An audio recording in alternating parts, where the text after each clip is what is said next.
다 같이 기도드리심으로 주일 예배 드리시겠습니다. 살아계신 하나님, 거룩하신 하나님, 감사드립니다. 저희를 죽음에서 건지시고 생명으로 인도하여 주심을 진심으로 감사드립니다. 저희가 이 감사함을 마음에 담아 저희 입술과 마음으로 하나님께 찬양 예배를 드리기를 소원하오니 성령님 이 자리에 함께하여 주셔서 마른 뼈들 일어나게 하시고 살이 붙게 하시고 모두 주의 군사가 될 수 있도록 인도하여 주시옵소서. 주님께 찬양과 영광을 돌리며 이 모든 말씀 우리 주 예수 그리스도 이름으로 기도드렸습니다. 아멘.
걷게 되리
영광의 날이 주소서.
사랑과 은혜의 하나님 감사합니다. 오늘도 우리가 이 시간 거룩한 주님의 날, 우리가 주님이 우리에게 주신 허락하신 그 시간을 다시 주님 앞에 드리며 나아옵니다.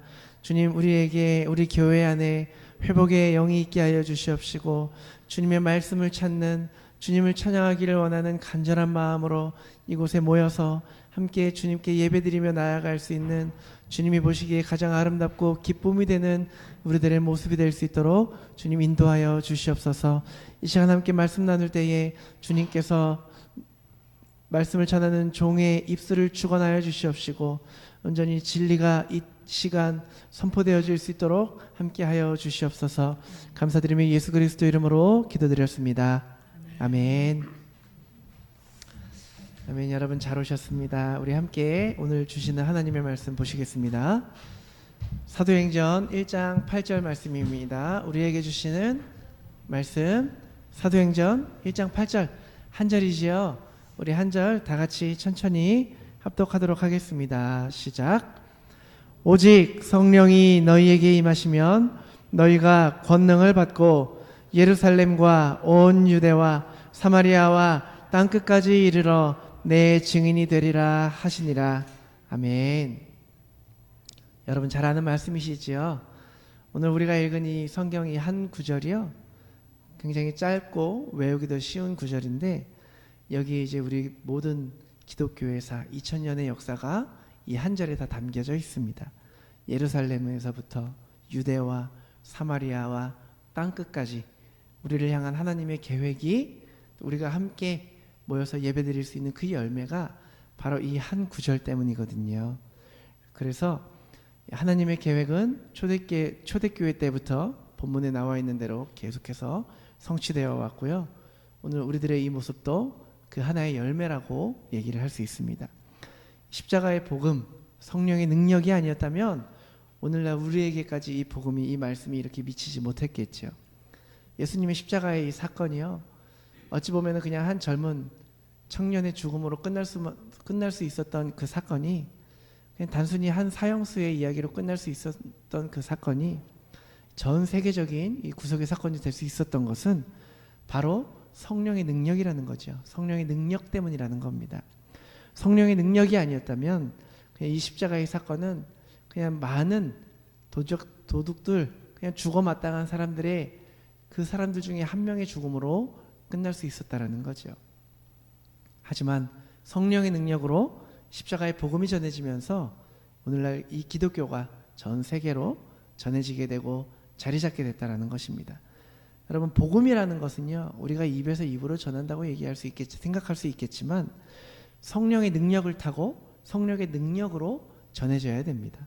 사람의 생각이나 사람이 아무리 뭐 전도대회 뭐 기획을 하고 열정을 가지고 노력을 한다고 하더라도 성령의 능력이 없다면 그 복음이 전해지지 못한다라는 겁니다. 물론 하나님께서는 사람을 통해서 역사하십니다. 사람을 통해서 말씀하시고 사람을 통해서 일하시지만 우리가 먼저는 성령의 능력이 있어야 된다는 것이죠. 그래서 예수님께서는 이것이 어떤 것인가를 먼저 몸소 보여주십니다. 예수님께서 이제 복음을 전하시고 표적과 기사를 통해서 병든 사람들도 고쳐주시고 귀신도 쫓으시고 죽은 자 살리시고 하나님 나라가 어떤 것이다라는 것을 보여주셨죠. 그러시면서 요한복음 14장 11절에 뭐라고 얘기를 하냐면요, 내가 아버지 안에 거하고 아버지께서 내 안에 계심을 믿어라. 그렇지 못하겠거든 행하는 그 일로 말미암아 나를 믿어라라고 얘기를 합니다. 행하는 그 일, 예수님께서 행하시는 그 표적과 기사, 성령의 능력으로 일어나는 그 모든 역사들, 그것으로 말미암아 나를 믿어라, 이렇게 말씀을 하고 계시는 겁니다. 여러분, 예수님께서 세례 요한에게 세례를 받으시고 물에서 올라오실 때에 성경이 뭐라고 얘기를 하냐면요, 성령이 비둘기같이 예수님에게 임했다고 얘기를 하고 있습니다. 성령으로 잉태되셨던 분이었지만 성령의 능력을 받는 그 세례 요한에게 세례를 받는 그 사건으로 예수님께서는 이제 위대한 사명을 감당해 나가셨다라는 거지요. 그게 사도행전 10장 38절이죠. 하나님이 나사렛 예수에게 성령과 능력을 기름 붓듯 하셨음에 그 다음부터 막 선한 일을 행하시고 마귀에게 눌린 자들을 고치셨다라고 합니다. 하나님이 함께 하셨기 때문이죠. 예수님이 누구십니까? 하나님의 아들입니다. 하지만 성령과 능력이 있었기 때문에 그러한 표적과 기적과 이사를 행하실 수 있었다라는 거죠. 성령의 능력을 가지고 사명을 감당하셨다라는 거죠. 하나님의 아들인 예수님도. 또한 우리가 예수님은 아버지와 하나님과 예수님은 한 분이다라고 얘기를 하지 않습니까? 그럼에도 성령의 능력 없이는 구속의 역사를 그렇게 세울 수 없었다, 이룰 수 없었다라는 거지요.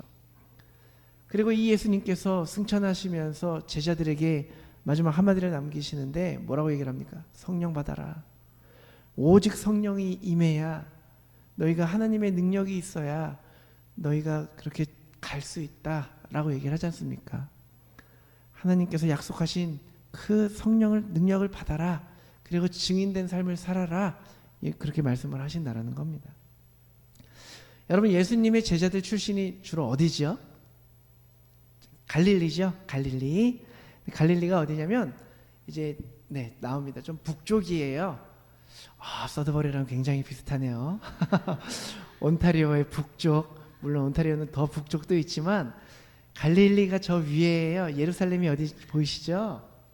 예루살렘이 유다라고 크게 써 있는 곳에서 한시 방향 갈릴리 호수가 있죠. 갈릴리는 이스라엘 북쪽 끝에 있는 변두리 마을이에요. 변두리 동네예요. 비슷해요. 근데 갈릴리 출신 제자들에게 예수님께서 어디로 가라 하시죠? 예루살렘, 사마리아, 유다 땅 끝까지 가라고 얘기를 합니다. 이 얘기는요, 제자들에게 굉장히 어려운 얘기예요. 여러분들이 한번 들어보세요. 갈릴리는 어떤 사람이었냐면요, 갈릴리에 사는 사람들은 역사대대로 이제 반골 세력들이 많이 살았어요. 반골. 그러니까 기질적으로 반골이 아니라 삶의 환경이 이제 그 사람들을 그렇게 만든 거예요. 그러니까 정복 세력들이 이스라엘이나 팔레스타인 땅을 정복을 하면은 뭘 먼저 하냐면 세금을 거둡니다.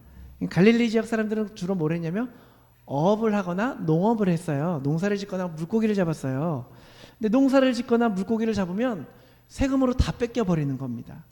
심지어 농부들한테는 내년에 심어야 될 그 종자까지도 다 뺏기고 나니까 야, 이렇게 살아서 뭐하나 싶었던 거죠. 그래서 항상 정복 세력들에 대한 그 저항감, 반항감, 반감 이런 것들이 있었어요. 그래서 대부분의 반란은 저 북쪽, 저 위쪽 경계에서 일어났다라고 보시면 되는데, 거기에서 가장 주축을 이뤘던 당이 있어요. 모임이 있어요. 열심당이라는 겁니다. 근데 이 사람들이 어떤 사람들이냐면 낮에는 그냥 평민처럼 살아요. 농사 짓고 물고기 잡고 하다가 밤이 되면 칼을 품에 품고 로마에 항거하고 군인들을 공격하고 친로마 세력들을 공격하는 그런 저항 세력들이었던 거죠. 그런 저항 단체가 바로 이 열심당이라는 건데, 열심당의 본부가 갈릴리에 있었습니다. 열심당의 핵심 간부가 누구냐? 가룟 유다였어요. 가룟 유다도 갈릴리 지역 사람이거든요. 예수님의 제자들은 대부분 이제 저항 정신이 강한 그런 열심당의 당원들이었어요. 그러니까 예수님이 내가 이 세상을 바꾸겠다라고 했을 때에 제자들이 다 버리고 따를 수 있었다는 것도, 지금 로마의 이 세력들을 예수님이 다 바꾸시겠구나. 그러면 우리가 변두리에서 조그맣게 칼 품고 그냥 그렇게 했던 우리들이 이제 이스라엘을 한 자리를 차지하고 우리가 바라던 꿈꾸던 세상을 펼칠 수 있겠구나라는 생각을 했던 거지요. 그래서 다 떠나고 다 버리고 떠날 수 있었던 거지요. 예루살렘 사람들을 특히 싫어했습니다. 갈릴리 사람들에게 있어서 가장 상대하기 싫은, 그리고 만나기 껄끄러운 상대가 바로 누구냐? 예루살렘, 유다 이 지역 사람들이었다라는 거죠. 사마리아도 어떤 지역이냐면요, 여러분 잘 아시다시피 당시 유대인들은 사마리아 사람들을 어떻게 생각했냐면 개만도 못하다 취급을 했어요. 이제 아수르가 혼합 정책을 펼치면서 제가 작년에 설교했던 것 같은데, 잡족의 민족이 됐지 않습니까? 혼혈이 됐어요. 혼혈 민족이 돼요. 그러다 보니까 정통성이 없다. 너네는 더러운 족속이다. 그래서 사마리아를 피해갑니다. 그래서 여러분 예루살렘에서 갈릴리를 갈 때 직선 빨간 줄 있죠. 빨간 화살표를 따라가면은 가깝잖아요. 근데 저렇게 가깝게 가려면 사마리아 땅을 밟아야 돼요. 더러운 땅을 밟아야 되는 거예요. 그러니까 이 사람들이 저렇게 파란색 줄을 따라서 멀리 돌아갑니다. 그래도 사마리아 땅은 밟지 않겠다라는 의지를 보여주고 있는 거죠. 그런데 예수님이 어디로 가시죠?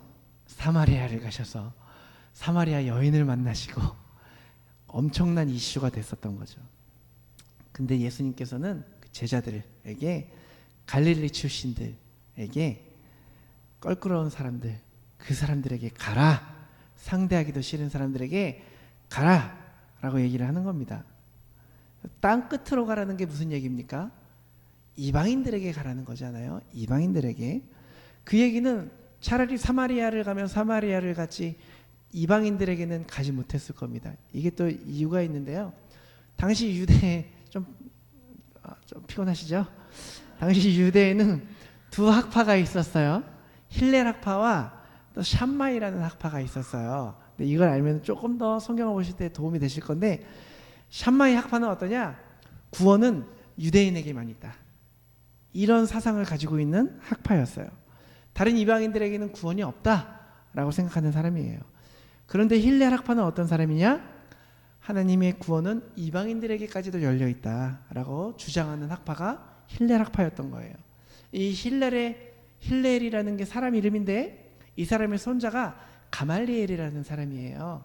성경에서 아마 보신 적 있으실 거예요. 근데 가말리엘의 제자가 누구냐?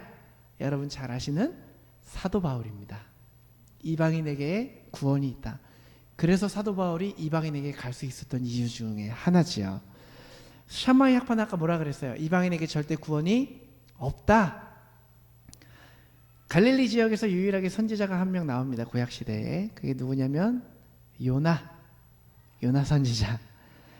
그래서 당시에는 샴마이 학파의 사상이 힐렐 학파의 사상보다 더 컸어요. 더 샴마이 학파가 축을 이뤘어요. 그래서 갈릴리 사람들에게 땅 끝으로 가라는 것 굉장히 힘든 일이었고요. 요나도 어때요? 하나님이 니느웨가 어디냐면 아수르 땅이거든요. 이방인이에요. 하나님이 요나에게 가라, 니느웨로 가라 했더니 요나가 안 가고 도망가지 않습니까? 왜요? 자기 생각으로는 아무리 하나님의 명령이 있었어도 이방인들에게 갈 수 없었던 거예요. 그렇게 커왔으니까, 그렇게 배워왔으니까, 그런 지식들이 있었기 때문에, 그런 배경들이 있었기 때문에 요나 선지자와 사도 바울, 그런 차이가 있게 된 겁니다. 제자들이 예수님을 따라서 예루살렘으로 들어가면서 그 허황된 꿈을 꿨던 것들도 그런 시대적인 배경이 있었기 때문에 가능했다는 거죠. 근데 예수님께서는 그런 제자들에게 성령을 받아라, 권능을 받고 가라 라고 얘기를 하는 겁니다. 오늘 이 말씀이 여러분들에게 적용을 해보자면요, 여러분들이 그런 사람들이 있을 거예요. 평소에 저 멀리서 누가 오면은 좀 피하고 싶은 그런 사람들 있잖아요.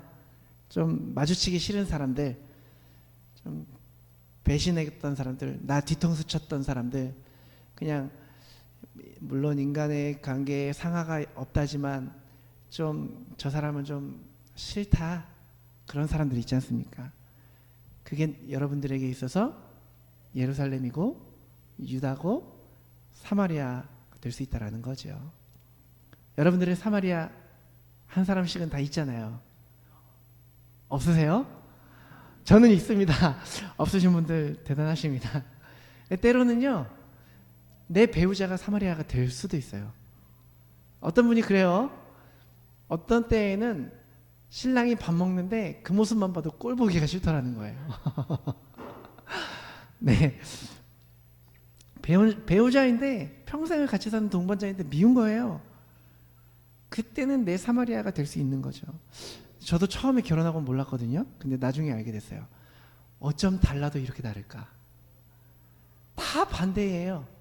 좋아하는 거, 추구하는 거 다 반대예요. 왜냐하면 찾아보니까 연애할 때 나에게 없는 게 상대방에게 있으니까 그게 매력이 되는 거예요. 사랑해서 결혼했는데 정말 많이 싸웠습니다. 여러분 싸우면서 잘하시잖아요. 연애할 때 몰랐어요. 연애할 때 단 한 번도 싸운 적이 없었는데, 야, 결혼하니까 이럴 수가 없어요. 다 싸워 보시잖아요, 그죠? 저만 싸우는 거 아니죠? 부부들 보면 다 그렇게 반대 기질들이 많나요? 네, 보니까 같은 기질이 만나잖아요. 대판 싸우고 그냥 이혼해 버린대요. 근데 반대 기질이 만나면 티격태격 싸우면서 서로 맞춰진대요. 더 건강한 부부라고 합니다. 그래서 우리가 처음에는 사랑해서 만나서 좋아서 결혼했지만 살다 보면 힘든 때가 있다라는 거죠. 잠깐 어떤 때에 내 배우자가 나의 사마리아가 될 때가 있다라는 거죠. 때로는 내 자녀가 혹은 내 부모님이 그 parents in law가 이제 그렇게 사마리아가 될 때가 있다라는 거죠. 우리 안에 다 그런 게 있거든요. 여러분들 다 머릿속에 떠오르셨죠? 아, 지금 내 사마리아는 이 사람인데 떠오르고 계시지 않아요? 근데 예수님은요, 뭐라고 그러시냐면 그 사람에게 가라, 너가 먼저 가라 얘기하고 계시다라는 거예요.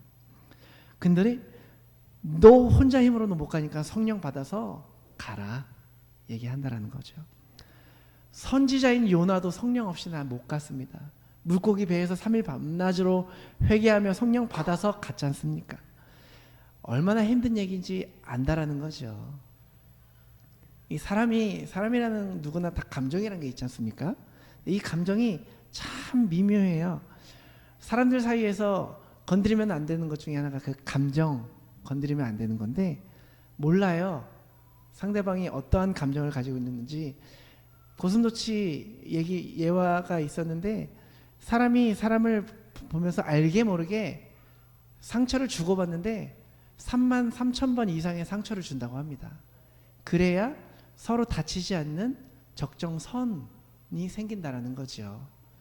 그런데 그 상처가 조금씩 생기면서 적정선이 생기기 전에 멀어지기도 하고 싸우기도 하고 그렇게 된다라는 거죠.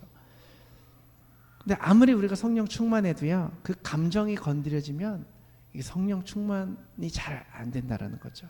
잘 안 돼요. 우리가 통장 잔고 떨어질 때 성령 충만도 같이 떨어지고 그랬지 않습니까?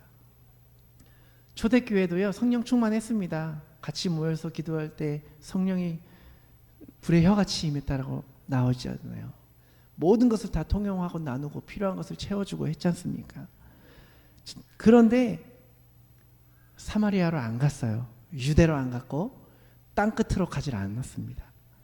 이 감정이라는 게 중요한 거예요. 아무리 성령 충만했지만 그 감정적인 부분이 내 생각을 가로막으니까 가지를 못하겠다라는 거죠.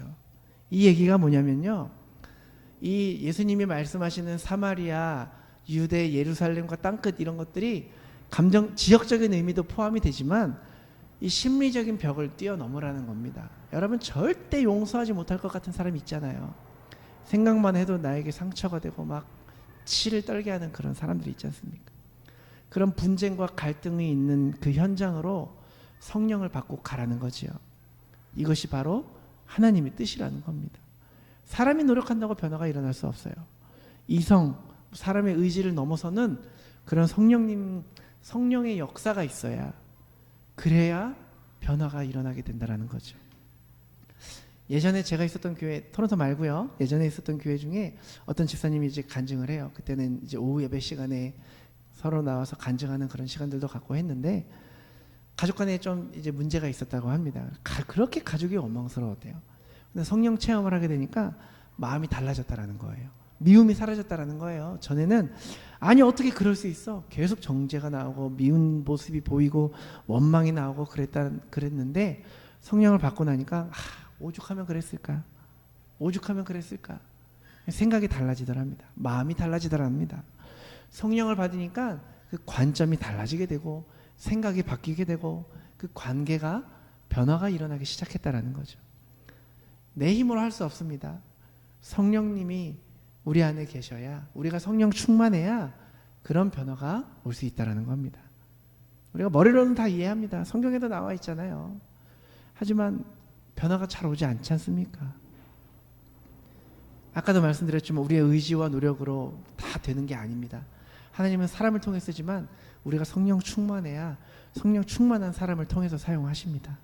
매 순간 우리에게 성령의 능력이 주어지지 않는다면 우리 안에 이제 형식적인 신앙생활, 습관적인 신앙생활에 약점이 드러나게 된다는 겁니다. 에베소서 5장 18절을 보니까 우리 같이 한번 크게 읽어보면 좋겠어요. 시작. 아멘. 오직 성령으로 충만함을 받으라. 사도 바울의 얘기죠. 성령이 충만한 상태로 살라는 겁니다. 항상 내 안에 성령이 충만한 상태로 있으라는 겁니다. 우리가 뭐 성령 충만하다고 해서 신비한 체험을 하거나 뭐 표적과 기사를 나타내거나 그러라는 게 아니에요. 예수님께서는 물론 너희는 나보다 더 큰 일을, 더 큰 이적과 표적을 할 것이다 라고 말씀하셨지만 성령 충만을 통해서 그거를 하라는 게 아닙니다. 성령님의 인도하심에 순종하는 삶, 그리고 우리의 감정적인 벽을 뛰어넘어서 우리가 같이 절대 못 가겠다라고 생각하는 그곳으로, 그 사람에게로 가라는 겁니다. 베드로 보세요. 베드로 어떤 사람이었어요? 수제자였지요. 예수님 3년 동안 따라다녔습니다. 예수님의 가르침을 받았습니다. 직접 제자 훈련을 받았던 사람이에요. 예수님, 베드로가 물 위를 걸어보기도 했고요. 엄청난 체험을 했습니다. 예수님이 잡혀가시기 전에 큰 소리 쳤죠. 옥에서 죽는다고 해도 같이 갈 겁니다. 그때만큼은 아마 진심이었겠죠. 자기가 그 정도는 된다라고 생각을 했겠죠. 그런데 막상 뚜껑 열어보니까 내가 얼마나 약한 존재인가를 절실히 깨닫게 되지 않습니까? 예수님이 무기력하게 잡혀서 끌려가는 모습을 보고 나니까 자기의 믿음이 흔들리는 거죠. 정말 진짜 믿음이 나오는 거죠. 목숨의 위협 앞에서 예수님 모른다고 3번 부인하지 않습니까? 깨지는 거예요. 내가 그동안 예수님 따라다니면서 이만큼 자랐다라고 생각했던 그 신앙적인 교만이 철저하게 깨지기 시작한 거죠. 영적 자산이다라고 생각했던 것들이 아무것도 아니라는 것을 알게 됐다는 거죠. 여러분, 교회 열심히 나온다고 해서 우리가 그거 믿음이 자라고 신앙생활에서 세상에서 승리하는 게 아니고요. 직분을 맡았다, 내가 무슨 봉사를 했다, 이것이 저와 여러분들을 승리하게 하는 것도 아닙니다. 지식이 있다, 교리가 있다, 성경 많이 안다, 이런 것들이 승리하게 하는 게 아니라는 거죠. 아무리 목사라고 해도 직분이 목사면 뭐합니까? 믿음 생활 하나도 안 하면은 넘어지는 거예요. 예수님 3년 동안 따라다녔던 베드로조차도 세상의 위협에 무너졌다면 우리는 어떻겠습니까? 여러분, 우리가 물 위를 걷는 놀라운 체험 해보신 분 계십니까? 오병이어의 사건 가운데 여러분 있어 보셨어요? 이런 체험을 했던 베드로가 넘어졌다면 우리는 어떻겠냐라는 거죠. 우리는 사도행전에서도 마찬가지지 않습니까? 넘어져요. 가지를 않아요. 가라고 했는데 가지를 않아요. 그러니까 어떻게 하시냐면 억지로 보내시는 거예요. 사도행전 8장 1절에 나오지 않습니까? 그날에 예루살렘에 있는 교회에 큰 박해가 있어서 사도 외에는 다 유대와 사마리아와 모든 땅으로 흩어졌다 라고 얘기를 합니다. 언제 흩어졌냐면 박해가 있을 때에, 큰 핍박이 있을 때에 흩어졌어요. 어디로? 유대와 사마리아와 모든 땅으로. 놀랍지 않습니까? 예수님께서 가라 했는데 안 가고 버티니까 억지로 흩어주시는 거예요. 큰 핍박을 받고 흩어주시는 거예요. 우리가 가지 않으면 하나님이 억지로 흩으신다니까요. 오늘 본문 마지막을 보면은 기가 막힌 단어가 나오죠. 예루살렘과 온 유대와 사마리아와 땅끝까지 이르러 내 증인이 되리라. 이 증인이란 말이요 참 재밌어요. 이 원문 헬라어를 보니까요 이제 마르티스라고 읽는데 마르티스라고 읽는데 영어로는 전 잘 모르겠어요. 여러분들은 잘 아실 거라고 믿어요. 저기 무슨 뜻이에요? 순교.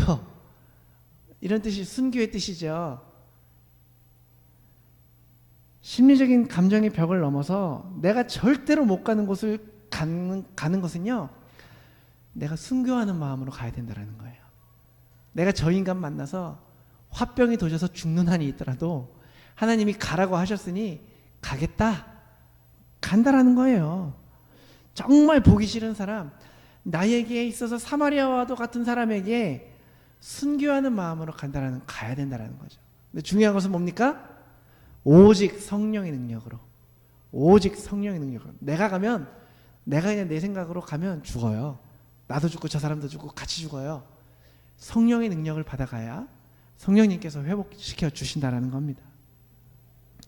여러분들의 예루살렘에 또 유대에 사마리아에 성령의 충만함을 받고 담대히 그곳으로 갈 수 있는 저와 여러분이 되시기를 축복합니다.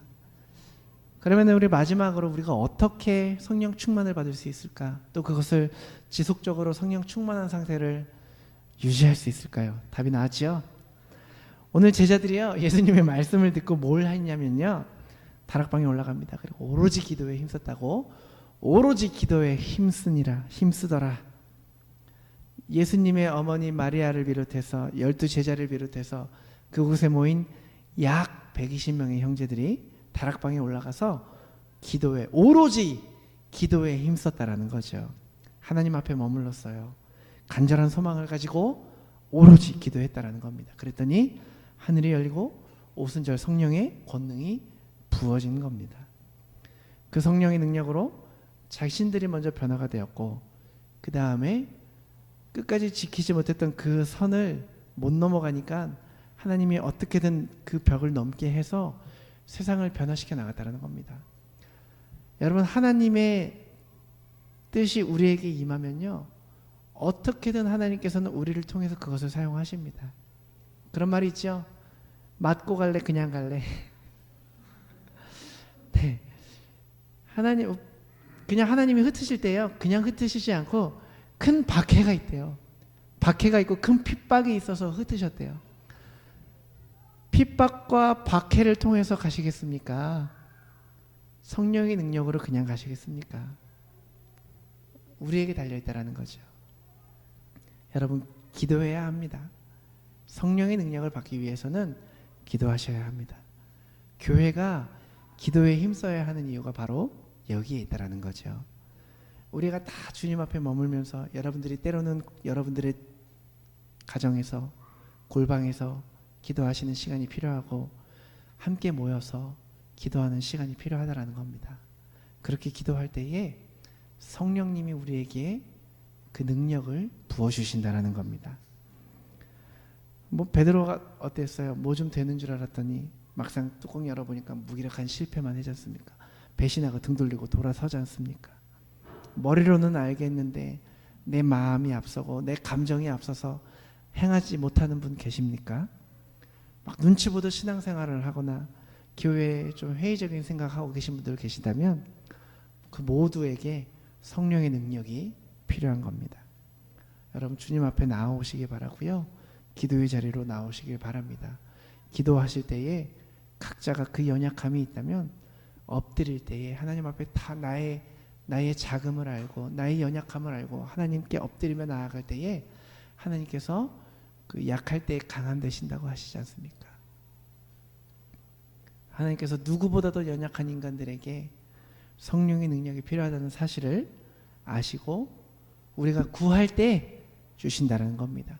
우리 누가복음 11장 13절 같이 한번 읽어보면 좋겠습니다. 시작.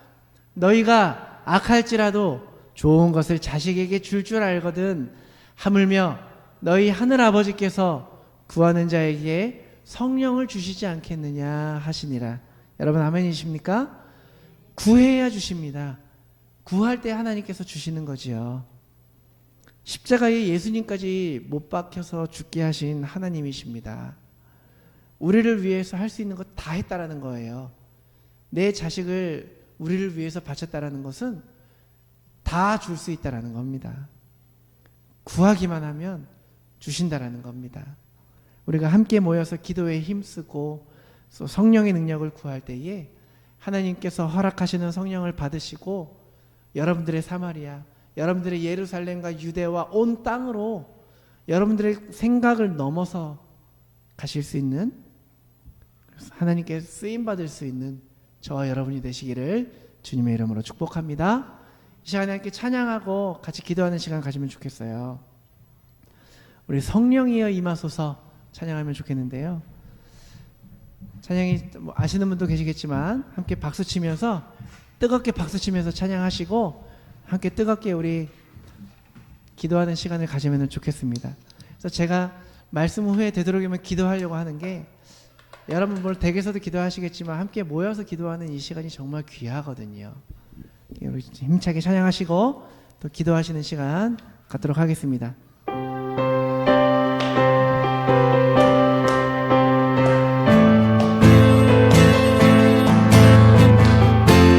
우리 힘차게 한번 찬양하면 좋겠습니다. 성령이여 임하소서, 성령이여 임하소서, 메마른 나의 심령 위에 주님의 은혜의 단비 내려 날 흠뻑 적셔 주옵소서. 주의 권세, 주의 권세, 주의 능력 지금 이 시간 임하셔서 악한 권세 모두 깨뜨리고 주님 나라 임하소서. 영광 할렐루야. 예수의 그 피가 내게 승리 주네, 구원이 되시네. 영광 할렐루야. 예수의 이름이 능력되네, 소망이 되시네. 우리 처음부터 찬양합니다. 성령이여 임하소서, 성령이여 임하소서, 메마른 나의 심령 위에 주님의 은혜의 단비 내려 날 흠뻑 적셔 주옵소서. 아멘. 주의 권세, 주의 능력 지금 이 시간 임하셔서 악한 권세 모두 깨뜨리고 주님 나라 임하소서. 영광 할렐루야. 예수의 그 피가 내게 승리 주네, 구원이 되시네. 영광 할렐루야. 예수의 이름이 능력되네, 소망이 되시네. 영광 할렐루야. 영광 할렐루야. 예수의 그 피가 내게 승리 주네, 구원이 되시네. 영광 할렐루야. 예수의 이름이 능력되네, 소망이 되시네. 기도하면 좋겠습니다. 여러분, 우리 안에, 여러분들의 가정에, 우리 교회에 성령이 임해야 할 줄로 믿습니다. 이 시간에 성령 주시옵소서, 성령의 능력을 채워주시옵소서. 주여 한번 외치고 함께 기도하면 좋겠습니다. 기도하시겠습니다. 주여, 사랑의 하나님, 이 시간에 우리에게 성령의 능력을 부어주시옵소서. 주님, 우리의 마른 심령 가운데에 온전히 주님의 은혜가 있게 하여 주시옵소서. 우리 각 사람에게 주님의 성령을 채워주시옵소서. 우리가 성령을 받고 하나님이 주시는 능력을 가지고 온 유대와 사마리아와 예루살렘과 땅끝까지 이르러 주님의 증인이 되는 삶을 살아갈 수 있도록 주님, 우리를 축복하여 주시옵소서. 우리를 사용하여 주시옵소서. 온전히 나의 힘으로 가는 것이 아니라 성령의 능력이 우리를 그곳으로 보내실 줄 믿습니다. 성령의 능력이 나의 감정을 뛰어넘게 할 줄 믿습니다. 성령의 능력으로 우리가 이 모든 것을 해낼 줄 믿습니다. 우리가 온전히 주님께 모든 것을 구하며 나아갈 때에 모든 것을 우리에게 주시는 주님의 은혜를 우리가 누리며 우리가 살아계신 하나님의 능력 가운데에 우리가 이 땅으로 나아갈 수 있는, 주님이 가라 하시는 곳으로 갈 수 있는 우리 모든 삶이 될 수 있도록 주님 허락하여 주시옵소서. 함께하여 주시옵소서. 주님, 우리 교회가 성령 충만한 교회가 되게 하여 주시옵소서. 성령의 임재하심이 있는 그런 교회가 되게 하여 주시옵소서. 아멘. 사랑의 하나님, 감사합니다. 우리가 이 시간 함께 성령의 충만을 위하여 성령을 구하며 기도하며 나아갑니다. 우리가 주님께 구할 때에 주님, 우리 각 사람에게 성령의 능력을 채워주시옵소서. 우리가 언제나 성령 충만함을 받으며 나아갈 수 있게 하여 주시옵소서. 이 땅 가운데에, 우리 가정 가운데에, 또 우리가 미처 우리의 감정의 벽을 넘지 못하는 그곳까지 성령의 능력을 받고 나아갈 수 있는 우리 복된 모든 서드버리 한인교회 성도님들 될 수 있도록 주님 축복하여 주시옵소서. 우리의 모든 기도를 들으시는 주님, 우리가 구하는 모든 것들을 주님께서 채워주실 줄 믿고 감사드리며 예수 그리스도 이름으로 기도드렸습니다. 아멘. 아멘. 감사합니다. 오늘 예배 후에 지하실에서 저희 친교가 있겠습니다. 다른 광고는 없고요. 매주 금요일 저희 교회에서 7시 15분에 금요 기도회가 있습니다. 진행은 약간 목사님이 찬양을 조금 해주시고 간단하게 말씀 한 5분 정도 해주시고 그 다음에 각자 기도를 이렇게 하는 식으로 하니까 기도를 필요로 하시는 분들은 금요일에 나와주시면 굉장히 좋고요. 그 다음에 또 라이드가 필요하신 분들은 제가 미소자매가 저희 카톡에 올렸는데 연락을 주시면 또 라이드도 가능하다고 합니다. 네, 이상입니다. 오늘의 광고. 한 주 동안 여러분 또 성령 충만을 위해서 계속 기도하시길 바라고요. 제가 헌금 위해서 기도하고 축도로 예배 마치도록 하겠습니다. 사랑과 은혜의 주님 감사합니다. 함께 모이게 하시고 또 한 주 동안 우리를 지켜주시고 함께 주님께 예배드리게 하신 주님의 은혜가 감사하여서 우리가 우리의 모든 것들 주님께서 우리에게 허락하신 것 중에 일부를 다시 주님께 올려드립니다. 주님 받아주시옵시고 또 예물드린 모든 손길 위에 온전히 성령의 충만함이 있게 하여 주시옵시고 온전히 그들의 모든 믿음의 장벽 또 그들의 감정의 장벽을 넘어설 수 있는 그러한 축복을 주님께서 허락하여 주시옵소서. 또 예물 쓰이는 곳마다 온전히 하나님의 사랑이 그곳에 있게 하여 주시옵시고 그리스도의 향기가 그곳에 머무르게 하여 주시옵소서. 온전히 이 모든 예물 가운데에 우리가 기도하며 나아갈 때에 하나님께서 그것을 축복하여 주시옵시고 온전히 빛과 소금의 역할로 감당되어질 수 있는 그러한 은혜가 있게 하여 주시옵소서. 이제는 우리 주 예수 그리스도의 구속의 은혜와 살아계신 하나님의 크신 사랑과 성령님의 감화 감동 충만하심과 교통하심이 이 시간에 성령 충만함을 받고 각자의 자리로 돌아가기를 원하는 그리고 결단하는 우리 서드버리 한인교회와 이 자리에 모인 모든 이들에게 이제로부터 영원까지 함께 하시기를 축원하옵나이다. 아멘.